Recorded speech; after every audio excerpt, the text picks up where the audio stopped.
So thank you very much, Edward, for that introduction, and thank you for attending this session. As Edward said, we will be talking about opportunities to decarbonise and deliver profits at the same time, basically looking at the kind of opportunities that sustainability brings, but also the pressures that that might bring in future. So just to introduce my panel, we have Christina Kentz, who's from the Kraft Heinz company. We have Zelda Bentham from Aviva, and we have Emilian Huet, who I had to check the pronunciation of, and he's from Climate Future, which is our sponsor on this panel. So, Christina, I'm going to start with you because you have the job that's both Chief Growth Officer and Chief Sustainability Officer, and that seems to me to point exactly to the question we're facing. How do you reconcile those two roles? It's an excellent question, and actually touches me quite deeply. Because when I was looking at my next stage in the career, I thought that commercially I had been in big roles, but the one thing that it was pulling me a lot personally was the sustainability.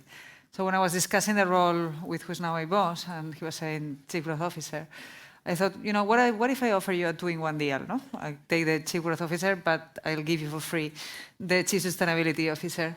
And that was a beautiful combination, because now when I fast forward a couple of years later, what we have managed in the last 2 years, we wouldn't have been able to manage it if we wouldn't have those two roles together. What it did is actually things like, for example, our statements were stronger, our link to the brands, our innovation. So it put all the other, let's say, silos in the company at the service of what we believe is the bigger goal. No? When we look at the mission of a company is to sustainably grow, delighting more consumers globally. So the growth and the sustainability had to be together. Right. And the shortcut in my company has been having it in me, no? But everyone has to find the shortcut. Yeah. And Emilian, I know that your company actually advises companies on how to tread this path between sustainability and profit. Do you find that it's a difficult task for them? Is it one that they understand where they've got to start? I think one of the most powerful motivators is to start with the cost of inaction. Right. About two years ago, I received a call from a prospect. They were quite sort of scared and needed a bit of reassurance. One of their main investors, this is a billion dollar publicly listed company, and one of their main minority shareholders had said that they were going to divest because they need to get their act together when it came to climate. And I think that sort of conversation, we've since turned things around for them and hopefully have a really credible plan in place. But I think that sort of story is really commonplace today. And actually, to all the investors in the room, don't underestimate your leverage. But I think that the second piece has been really around just tenders, RFPs. Grocery retail has been leading the way, at least in the UK, for many years. But what's been really interesting in seeing actually other sectors that you wouldn't expect are now requiring decarbonisation plans in their tenders. For example, the NHS. But what really surprised us recently was local authorities. We're working with a number of chartered surveyors now who say they can't actually do business with their local authority unless they have a credible decarbonisation plan. So it's the cost of inaction that really is that main driver. And I think the second piece is really about building that competitive advantage. Right. And the one customer that comes to mind, which I think has been really exciting, is Mindful Chef. They're the highest rated recipe box company in the UK. And we developed this low carbon recipe methodology, helping consumers essentially buy meals that are aligned with the Paris Agreement. And since they launched this, the response to the market's been absolutely amazing. But what's been really surprising is actually some of their competitors are now following. Gusto has now released a very similar methodology, and you can only imagine that the likes of HelloFresh and others are going to have to follow suit. And so really being that kind of market leader on sustainability is leveling up the playing field for everyone else. Everyone else has to follow suit, otherwise they risk just losing market share. So I think it's really been exciting to see actually that competition driving sustainability across the board. So Emilian talked to some of the different stakeholders that you're having to target when you're talking about sustainability. Perhaps we'll start with the consumers. So Christina, coming back to you, I mean, how important to you is, and to you and your consumers, is it that you are seen as sustainable? Well, the belief in a company is we believe in the short term, of course, we want to sell, but we also believe in the longer term, no? So what we've done is we created three big guardrails, which is based on taste, nutrition, and planet. Taste is the reason why we eat things. If we don't enjoy them, we don't eat them, we don't buy them. Nutrition is something that more and more we want to eat well. And planet is the cause, no? A little bit to your point, like how do you do things in a sustainable way to ensure the future? So a consumer is there, 100%. What we need to ensure is that as we build the future, we're able to bring these guardrails. And when we talk about consumer, you can also talk about customers. You can talk about QLs. You can talk about your employees. You can talk about everything that surrounds our big community. How do we make sure that we're at the service of growth the right way to get more consumers to come? But is it, I mean, talking to our core point about profitability, is it that you can charge more because you're seen as more sustainable, or is it just that you would lose customers if you weren't sustainable? I think the big question is a combination of both. No, like of course, this is a company. We need to grow. A company to make sure that it drives the impact that it needs to drive. It needs to grow, and we have a big scale as Kraft Heinz. So, how do you use that scale to make sure that you drive in the right present and future? Is the big thing. And what we're doing is we're creating a lot of systems that are able to do that. A big example of that is the sustainability report, the very first one that we've done globally, which we launched last year, and we're about to launch again in the anniversary of Henry Heinz in a month. That big commitment, the fact that we are committing to net zero in 2050, and we're actually keeping true to ourselves by 50% in 2030, that is a big commitment, no? That it makes us want to bring in this growth together with the right way to grow year on year, no? That keeps us honest. It keeps us publicly honest to make sure that we do that. Okay, great. And Zelda, we were talking earlier about how it's a bit different in financial services. Yeah, we always say that financial services sector, we're a bit special. Well, probably special needs. But anyway, for financial services, for insurance companies, the cost of inaction on a global basis for us means the end of our business model on our general insurance side. If the temperature gets to 4 degrees, then are things insurable? Can people afford the cost of the premiums for insuring? And actually, do they actually care about insurance when you're up to your neck in water? It just goes by the by. So we have to, from an insurance perspective, we have to protect ourselves and our business model going forwards. And our customers are very concerned about climate. We did a survey back in 2016. 19% of consumers said that climate was their greatest global concern. We did that again last year and this year, and that's gone up to 46%, the top concern for consumers. So this is something that consumers want to do something about, but they don't quite know how to do it, particularly for financial services companies.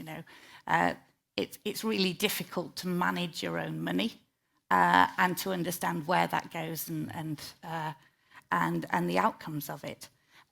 So we need to, in financial services, we need to kind of product edit the products that we have.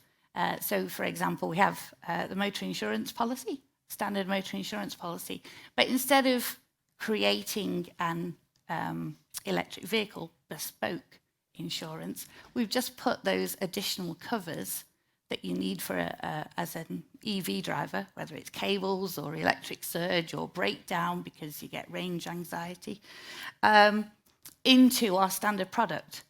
And that gives our product longevity going forwards. It will meet the needs of our customer in 2030 as a traditional motor insurance product meets the needs of our customers today. So you do need to change things around. We also launched another product this year, another motor insurance product that you can offset your carbon emissions for the miles that you drive. So it helps customers understand the impact that they're having and also what they can do to remedy any any detrimental impact on the climate.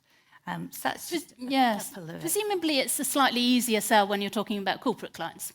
Corporate clients, yes, absolutely, because all corporates want to do well, and their insurance product, particularly their pension scheme, their life insurance and their pension schemes, fall within their scope 3 supply chain piece.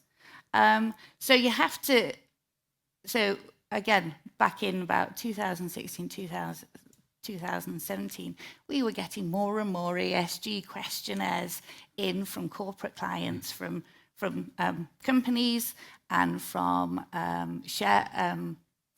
pension scheme trustees, asking the questions that Emilian's been getting. So we started responding to them, but they came through more and more and more. And we started to triage the questions of how important environmental, social and governance issues were to the company, but also climate issues in particular. And we triaged them. So if they sent us through an ESG questionnaire, we completed it and we regarded that as helpful. And then there was another level which was vital. And for those particular customers, it was they wanted to demonstrate their values in the way that they invested in the pensions products that they bought. And that meant that we weren't just answering questions. Myself and some colleagues from the sustainability area were going along to those pitches to organisations to talk about what we were doing at a company level as a parent, and also what the pension scheme did, where those funds were invested, examples of how we engage those companies as an investor, and this just in the first half of this year, 88% of our new business wins on the pension scheme side, the workplace pension scheme side, had that ESG element in them. Customers required that. And of that, 60% of those customers thought that it was a vital part of our offering to them. Okay, great. So I want to move away from the sales side and look at the kind of operational side of the business. Christina, maybe you can talk to some of the ways in which being more sustainable can help your bottom line. I mean, one obvious example is kind of energy savings or travel cost savings. Is that important for you? Of course, the bottom line is always important. But growth is important, and growing the right way is probably even more important, no? To the point on sustainability growth. An example I can give that relates to the whole supply chain is what we're doing with tomatoes. No? We are Heinz. No? I'm sure you remember that we have ketchup. So we have a beautiful product that is basically tomato. Now, when we look at, that's something that you and I were talking before, no? When you look at agriculture, our company has been an agriculturally based company for 150 years. The belief of Henry Heinz was that if you want to have a great product on the shelf, you have to start from the soil. But what happens with the soil? The soil is something that we need to take care of. No? It's one of the elements that we need to take care of as part of our supply chain. What we have done in Kraft Heinz is really question ourselves, how do we treat that soil in a way that is regenerative, that is going to give us the yield that we need now and the yield that we're going to need in the future? An example of how we do that and how do we bring it closer to the consumer and how do we make that something super relevant for our brands is when we looked at the soil getting depleted and we talked to our agro people, our seeds people, we thought there was an opportunity to grab one of the poorest soils ever, which is the soil in Mars. So we talked to NASA, we talked to the Aldrin Institute, and we grabbed the conditions of the Mars soil, and we recreated that in the NASA Institute. We began to plant tomatoes, and they died. Again, they died. It took us about 7 times to make sure that the tomatoes will grow. And then we turned them into ketchup. So what did we do then? Did we do a brand program? Did we did a supply chain program? Did we do something for the future? Did we do something? What we did is all of that, no? Because now we know more about land. Now we know more how to work with a depleted soil. So we have improved the way we look at that part of a chain. Right. And what we're doing now is we're discussing with different governments, no? We're discussing with Egypt, Spain, California. And how do we establish regenerative cultives to make sure that we get to the growth in the future? And presumably that then reduces your risks for the future as well, 100%. risks to your business. Can I just comment on that? Yeah, of course. Because I think one thing that we don't say enough is that regenerative agriculture actually makes money. It often comes with a reduction in yield, but over time, over the medium term, anywhere between sort of 3 or 6 years, what we find, multiple studies show this, but also I guess on the ground you're seeing it firsthand, we're making better profits. And by doing so, we're increasing soil health, which increases resilience. And by the way, the reduction in yield, it's going to happen if we continue as we are. So we will have reduction of yield. What we can do is reverse that, or at least slow that down by actually increasing the quantity of soil. And when it comes to crops, the two main contributors for most crops in terms of greenhouse gas emissions are synthetic fertilizers and pesticides. Yep. And guess what? Those are also your main cost drivers. So by reducing those, you're reducing emissions, and at the same time, hopefully improving the ecosystems and all of the biodiversity improvements that we see as a result as well. That's a beautiful explanation, and that's exactly what we're doing. So how do we get to a better crop and to a better yield? And the one thing that is built in on it is there is a curve, no? So we need to bridge that curve to get to the better yield. But of course, the winning prize is the earth, no? Well, if we do that right, we're going to get to better taste, better nutrition, and better planet, which is the things that we want to do as a company. Yep. And I just want to separate out the kind of marketing angle of sustainability, which obviously is vulnerable to kind of accusations of greenwashing, from the real, functional benefit to your company of being sustainable. How do you keep yourself honest in that kind of balance? Christina, maybe. I think the only way to keep yourself honest is about being honest with targets. No? The fact that Kraft Heinz, with a big scale, this is a gigantic multinational, is one of the biggest food brands in the world. The fact that we have made the commitment to zero emissions by 2050, that will keep you honest. The double turn that we have done by saying 2030 we want to get to 50%, that means that we don't have a day to waste. We need to, day in and day out, make sure that we keep honest, and then we have enough people around us to look at us and say, hey, you said that, you haven't done it. But the good thing is that we want to do it, no? It is complex, it's true, but we want to do it. Yeah. And this is where, you're right, the marketing side is the nice way to package it up, is the beautiful way to bring the brands into relevance, is a beautiful way to even valorize the work, but the real job is what you do, the commitments and the actions that you will do to make it happen. Yeah. And Emilio, you had something to say about the disconnect that you sometimes get. Yeah, no, we were, I suppose, talking about the silos between sustainability and marketing. I think most greenwashing comes out of ignorance, really. It's not by intent to try and mislead. And actually having that connection can be really, really powerful. I was speaking to, actually just earlier today, Emma from Nestle, and they've put sustainability within their corporate governance and communications department. And I think that's really smart because you're going to actually get that connection and get that sort of accountability from the marketing and communications teams to really talk to those sustainability folks and make sure that they are actually talking about meaningful action rather than just coming out with whatever environmental claim is going to sell more. And I think if you can do that well, then you will end up gaining market share because the market will respond positively to it. Yes. And Zelda, in terms of being the competitive advantage, I mean, is there an advantage to being at the forefront of your particular field? Interesting one. We made an announcement back in March 2021, and we said, as a company, we felt that we should try and aim for net zero by 2040. That's 10 years ahead of the economy and most economies.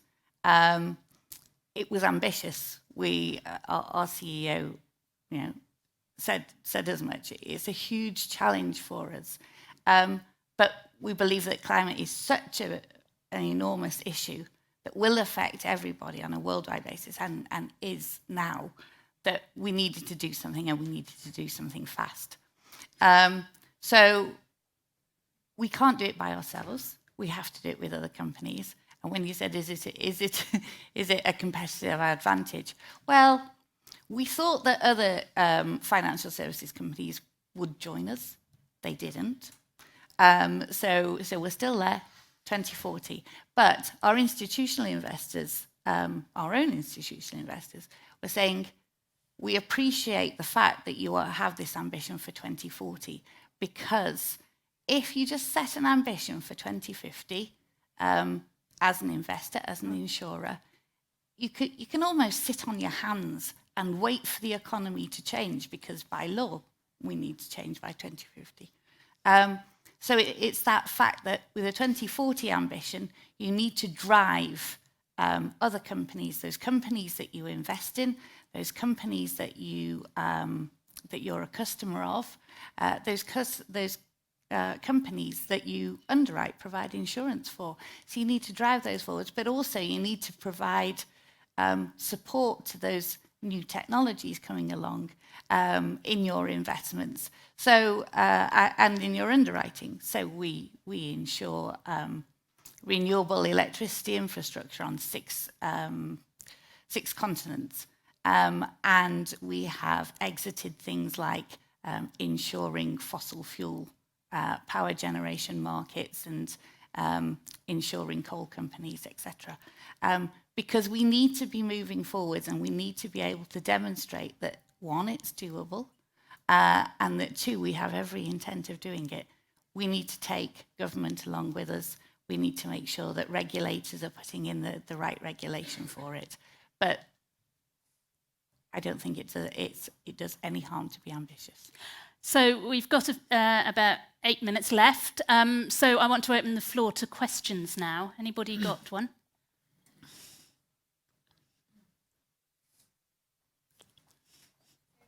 Hi, I'm Larissa Lee-Favier. I work in aviation. I think we all find within our own organisations that there are times when... Hopefully you can hear me now. We all find within our organisations that there are times when the desire to decarbonise doesn't match up with growth. Have you got any words of wisdom or experience that you can help us with in guiding those decisions and getting us to a good balance of the two? The short answer will be keep the fight. But the long answer, I know, is more complex. But I think what we've been touching over the last few minutes is the notion of commitment. The more public your commitment is, and the more near in it is, the more you have, all the generations applying to make the change, the better it's going to be. And then some things might come your way, no? And I'll give you an example. We had a lot of targets in terms of making sure that we were moving away from fuel energy and we get into clean energy. We had those targets before. However, then something happens, no? That, our energy bills are going higher. And that, a big company like ours, gets a lot of impact. So that has actually helped us accelerate some of the agreements. And now, 90% of Europe, actually, we harvest windmill energy. So that are things, and I don't know your industry enough to say any further, but now and then you will find that amidst all this mess that we get ourselves into as a planet, there are things that might give you a little bit of a push. Yeah. And Emilian, have you got any? Yeah, I suppose for me it comes down to brand equity, brand awareness, brand reputation, and that's harder to put a number on. It's harder to sort of quantify, but fundamentally the brands that are going to really build that cult following and are going to win long term are the ones that are going to take meaningful action and talk about it and put their money where their mouth is. And sometimes that comes at odds, but I think it's about reframing the costs. So, for example, we're a service provider, so our biggest carbon footprint tends to be business travel or employee commuting. And I took the whole team on a train to Munich. It was 15 hours. It's quite a compromise. And the worst part is it was double the cost that actually taking the plane would have cost. And I'm sorry, because you work in aviation, so I shouldn't be bashing your industry too much. But what I mean to say here is that actually by reframing that cost, not just looking at it as this cost us more as a business, but rather saying, well, you know what, our employees really care about climate. That's why they work in this space. If we're not walking the talk, if we're not going beyond those sustainability reports, they're not going to stay very long. So this is employee retention, this is recruitment, this is marketing as well. And actually, when you put it that way, it's a very cheap investment. So I think it's not just looking at that line item on the budget and being that's an investment, I can't justify it from growth, but actually looking at what are the benefits that are going to come out of that at a wider perspective, and hopefully it adds up at the end of the day. And I think that's the same for all sustainability issues, actually, in that sustainability is a long-term thing. You can't do it on a short-term basis, and usually the argument does fall down and it is cheaper not to decarbonise. But that's really, really short-term and kind of myopic thinking. For our pension customers, for example, we have one of the longest contracts with a customer that you could have. 30, 40, 50 years is a pension product. And we had a 20-year-old customer, and she had a pension, which was like, oh, she's got a pension, that's great. But also, she said, look, she says, I know I'm going to be paying into this pension for the next 40, 50 years. I want my pension to create the future that I'm going to retire into. So it's not just the money goes into a black hole and pops up at the other end when you retire. It's how do you make that money work in order to decarbonise, in order to have a planet that's worth living on over that long-term period. So I think it's very much a short-term, may cost you, but long-term, there's got to be much, much greater rewards than. Any more questions from the audience? Well, I had one, which is, do you actually make an effort to quantify the economic or the financial impact of a green initiative when you put it into place in your company? We have systems. We have systems, like, for example, when we do a CapEx or when we do investments, and more we look into it. We also have something that it can be a help, which is innovation. Like when we look at how do we move things forward, it's something that it can bring value added, but also it requires an investment. Yep. And like, for example, using ketchup, because I love my ketchup. A few years ago, many years ago, the big tension on the ketchup bottle was a glass bottle doesn't get the ketchup out. No, it's very hard. No, you might all have done that. So we had to move into plastic. No, and then we did the top down, and now you can get more ketchup out. Now, plastic, we know that is something that, although it's very useful, you need to work on it to make it sustainable. So then we innovate on that cost, and then we had to make some decisions to make sure that it's recyclable PET. We know it's fully circular. We took some of the layers out, investment, investigation.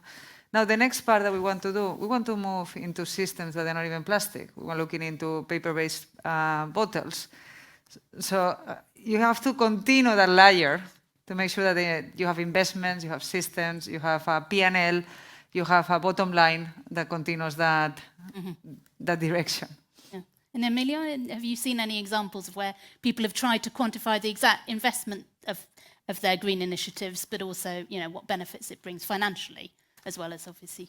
Absolutely, I think it's increasingly important to get decisions on the board table. I think what's really key is actually putting a carbon price. Because if you put a carbon price in your business, then you get an idea of actually the cost to the environment. And we know regulations coming. A lot of companies are involved in the voluntary carbon market. That's great. There will be a point where you will have to invest and put that money towards something outside of your value chain, unless you do something about those emissions. And so I think it's putting those things side by side. Here's the investment required. Here's how much greenhouse gases emissions are going to be reduced as a result. But here's also the cost. And if we carry on as we are and we don't reduce those emissions, then it will eventually hit us hard. So I think that's key. And I think the second piece is really about bundling up your kind of reduction initiatives. So one of the things we tend to advise our clients a lot right now is, okay, you want to reduce this particular aspect. Perhaps it's your alternative fuels for your vehicle fleet or your aircraft. How about you bundle that up with some sort of efficiency investment, which is going to return actual cash to the business in a couple of years' time? And if you bundle it up and you kind of hide it in there, then hopefully it'll get sign-off and you can kind of get a bit of momentum going. So it's about finding those little sort of tricks, I guess, to sort of advance the objective and then hopefully also drive some operational efficiencies. Brilliant. Well, thank you very much, panellists. Emilio, your comments about carbon credits brought us very nicely to the next panel, which will be presented by Nicholas Deyer, who is the Chief Energy Analyst at Economist Intelligence Unit. And just remains to me to thank the panellists for all of their comments, and thank you for listening. Thank you. Thank you.